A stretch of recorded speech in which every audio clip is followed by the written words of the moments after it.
वक्फ bill pass होने के बाद अब जगह जगह से जश्न की तस्वीरें भी सामने आ रही है। मुस्लिम संगठन की तरफ से जश्न मनाया गया, खुशी जताते हुए मुस्लिम संगठन नजर आ रहे हैं। तो अलीगढ़ में मुस्लिम समुदाय का जश्न देखने को मिला और बिल पास होने पर लड्डू बांटे गए हैं। एक तरफ हिंदू संगठन की तरफ से आज लड्डू बांटने का कार्यक्रम रखा गया है, तो दूसरी तरफ अलीगढ़ में मुस्लिम संगठन की तरफ से, मुस्लिम समुदायों की तरफ से लड्डू बांटा गया और जश्न में डूबे हुए नजर आए। इसके अलावा आपको यह भी बता दें कि ऑल इंडिया मुस्लिम जमात के जो राष्ट्रीय अध्यक्ष हैं, उन्होंने भी इस बिल का समर्थन किया था। यानी कि जब लोकसभा से ये बिल पास हुआ था तो वो भी इस बिल का समर्थन करते हुए नजर आ रहे थे। यानी कि एक तरफ मुस्लिम समुदाय खुश हैं तो दूसरी तरफ हिंदू संगठन भी इस बिल को लेकर सहमति जताते हुए और स्वागत करते हुए नजर आ रहे हैं। सदन में चर्चा हो रही थी और चर्चा के दौरान माहौल कई बार बहुत ज्यादा गर्मा भी गया, लेकिन अब आपको हम सुनवाएंगे कि दिग्विजय सिंह जो कि कांग्रेस पार्टी के नेता हैं और अमित शाह के बीच भी तीखी तकरार देखने को मिली। सुनिए आप। 26/11 आरएसएस ने कराया, सदन के सदस्य बैठे हुए हैं, हाफिज साहब और सुनिए जाकिर नायक शांति का मसीहा सदन में सदस्य बैठे हुए हैं। सर किसने जोड़ा? मैं नहीं कह रहा हूं जोड़ा, हमने किससे जोड़ा मैं बताना चाहता हूं। मैं अपनी बात, सर मैंने नाम किसी का नहीं लिया। सर आपने उड़ता तीर क्यों पकड़ लिया? सर मैंने नाम नहीं लिया, उड़ता तीर क्यों पकड़ लिया? जो माननीय सदस्य ने भी मेरे बारे में भी कहा है, मैं उनकी निंदा करता हूं।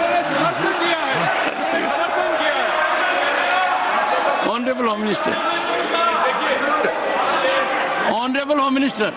मान्यवर, मैं ध्यान से बारीकी से पूरे संवाद को सुन रहा हूं। माननीय सदस्य सुधांशु जी ने दिग्विजय सिंह का नाम नहीं दिया। अब वो खड़े होकर कहे मेरे बारे में कहा, इससे साबित हो गए। और अभी भी मौका है, आपने नहीं कहा है कि 26/11 के हमले में आरएसएस का हाथ था, तो अभी खड़े होकर माइक चालू कराकर बुलवा दीजिए। माननीय, और आपत्तिजनक बात है, मैंने ये बात कभी नहीं कही है, ये आप लोगों का प्रचार है। तो देखिए संसद के अंदर किस तरीके से गहमा गहमी देखने को मिली, ये लगातार हम आपको दिखा रहे हैं। लेकिन अब बात रामदास अठावले की कर लेते हैं। राज्यसभा में बहस के दौरान उनका कई बार शरारा अंदाज देखने को मिला और कांग्रेस पर कटाक्ष करते हुए उन्होंने कहा कि कांग्रेस का विरोध करना अब फैशन बन गया है। मोदी जी तो मुसलमानों की बात करते हैं, लेकिन कांग्रेस वाले मुसलमानों का आघात करते हैं। ये बिल जो है, बिल बहुत ही सभी मुसलमानों को, मैक्सिमम मुसलमानों को, 90% मुसलमानों को न्याय देने वाला बिल है। ये जो बिल है, ये बिल असंवैधानिक नहीं है।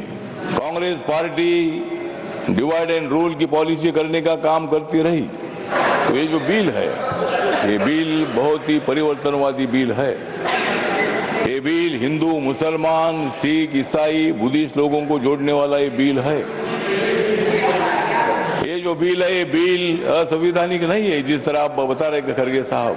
और ये बिल पास होने के बाद नरेंद्र मोदी जी चौथी बार देश के प्रधानमंत्री बनेंगे।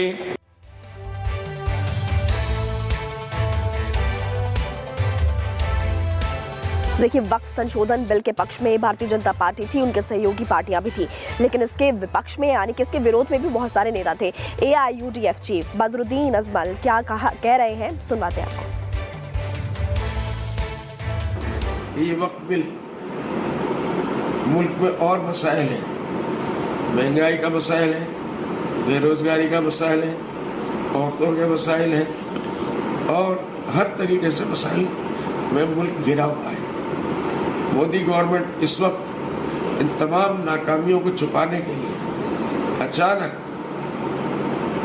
बजट बिल के अंदर इसको ले आई और इसको कराना उनकी जिम्मेदारी है। जो हक वाले लोग हैं उनकी मुखालफत करना ये उनकी जिम्मेदारी है। खबर ये है कि वक्फ बिल पास होने के बाद अब जगह जगह से जश्न की तस्वीरें भी सामने आ रही है। मुस्लिम संगठन की तरफ से जश्न मनाया गया, खुशी जताते हुए मुस्लिम संगठन नजर आ रहे हैं। तो अलीगढ़ में मुस्लिम समुदाय का जश्न देखने को मिला और बिल पास होने पर लड्डू बांटे गए हैं। एक तरफ हिंदू संगठन की तरफ से आज लड्डू बांटने का कार्यक्रम रखा गया है, तो दूसरी तरफ अलीगढ़ में मुस्लिम संगठन की तरफ से, मुस्लिम समुदायों की तरफ से लड्डू बांटा गया और जश्न में डूबे हुए नजर आए। इसके अलावा आपको यह भी बता दें कि ऑल इंडिया मुस्लिम जमात के जो राष्ट्रीय अध्यक्ष हैं उन्होंने भी इस बिल का समर्थन किया था, यानी कि जब लोकसभा से ये बिल पास हुआ था तो वो भी इस बिल का समर्थन करते हुए नजर आ रहे थे। यानी कि एक तरफ मुस्लिम समुदाय खुश हैं तो दूसरी तरफ हिंदू संगठन भी इस बिल को लेकर सहमति जताते हुए और स्वागत करते हुए नजर आ रहे हैं। सदन में चर्चा हो रही थी और चर्चा के दौरान माहौल कई बार बहुत ज्यादा गर्मा भी गया, लेकिन अब आपको हम सुनवाएंगे कि दिग्विजय सिंह जो कि कांग्रेस पार्टी के नेता हैं और अमित शाह के बीच भी तीखी तकरार देखने को मिली। सुनिए आप। 26/11 आरएसएस ने कराया, सदन के सदस्य बैठे हुए हैं। हाफिज साहब और सुनिए जाकिर नाइक शांति का मसीहा सदन में सदस्य बैठे हुए हैं। सर किसने जोड़ा? मैं नहीं कह रहा हूं जोड़ा, हमने किससे जोड़ा मैं बताना चाहता हूं। मैं अपनी बात सर मैंने नाम किसी का नहीं लिया। सर आपने उड़ता तीर क्यों पकड़ लिया? सर मैंने नाम नहीं लिया, उड़ता तीर क्यों पकड़ लिया? जो माननीय सदस्य ने भी मेरे बारे में भी कहा है, मैं उनके निंदा करता हूं। Honourable home minister, honourable home minister.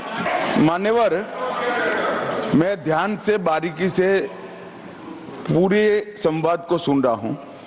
माननीय सदस्य सुधांशु जी ने दिग्विजय सिंह का नाम नहीं दिया।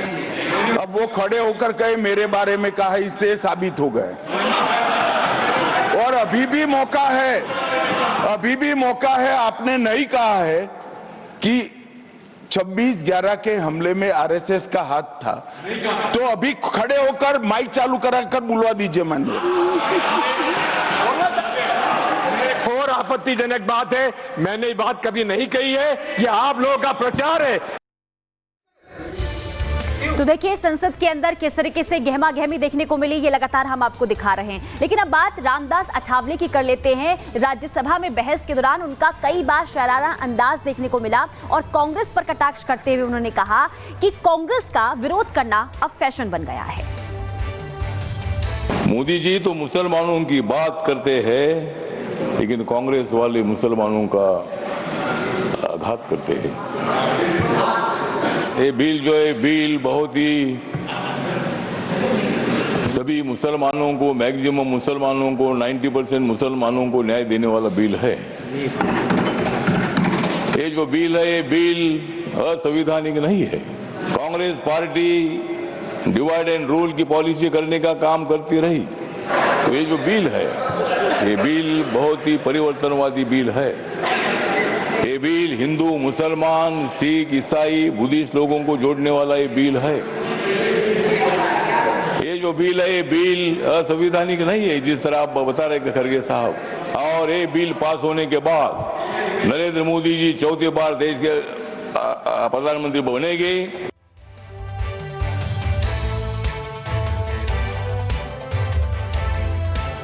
देखिए, वक्फ संशोधन बिल के पक्ष में भारतीय जनता पार्टी थी, उनके सहयोगी पार्टियां भी थी, लेकिन इसके विपक्ष में यानी कि इसके विरोध में भी बहुत सारे नेता थे।